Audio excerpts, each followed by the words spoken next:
Okay, so this one is kind of a lot. I just kind of decided to do this on the fly. I just finished a consultation with a potential client who had found me on Instagram, and she DM'd me and wanted some information about a session. So typically what I do when I have someone that wants to talk about an experience, everything that I do in my studio is customized. So I don't just go, here are the dates that are available, here's how much you have to pay, right? So I always do, I do a booking consultation, and we just kind of talk about their ideas for the session. And I walk them through like everything that is going to happen, like beginning to end, so there's like no surprises. And so on that call, unlike a lot of other boudoir photographers, on that call, I go over pricing. And I do that because I don't want someone to get excited for my services if it's not in their budget.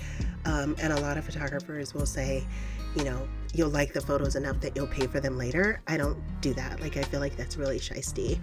So anyway, while I was doing this call, she said something to me that kind of shook me, and it made me really sad in a way. And she said, I am not ready for this kind of investment in myself. And I have to tell you that in so many ways, like, this is what I hear from a lot of women. A boudoir experience is a really significant investment. I'm not gonna lie, like, they're not cheap. And so some women are so used to paying for things and providing for others that when it comes to spending money on themselves, they feel really selfish about doing that. So that is one of the most common objections that I hear, and it literally breaks my heart every time, because I was that woman. I was the one who was always giving money and giving away literally everything that I had. Like, I would give someone the literal shirt off my back if I felt like they deserved it. Now, the problem with that is my investments in other people never got me anywhere. They got me used.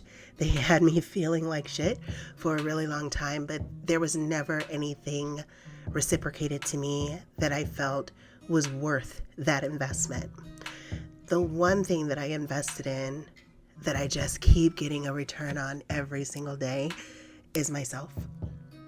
So when she told me that, it was not that I was not getting the booking. Like, I'm always bummed not to get booked, but that wasn't the reason that I was really shook by what she said. It just revealed, like, along the way, how we as women have just been taught that investing in ourselves is selfish. And it's really not. Like, we are allowed to spend money on the things that matter to us, whether they are our kids or our hobbies or whatever they are. But what we need to do is ask ourselves, do you matter to you?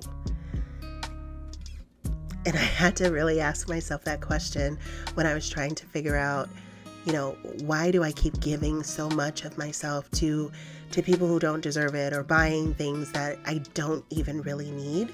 But when it came to investing in myself, I was just like, whoa, that's a little bit too much money.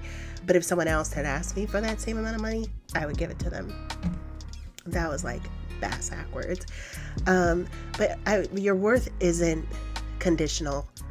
It doesn't matter, like, about your productivity, your perfection, your ability to make other people feel comfortable.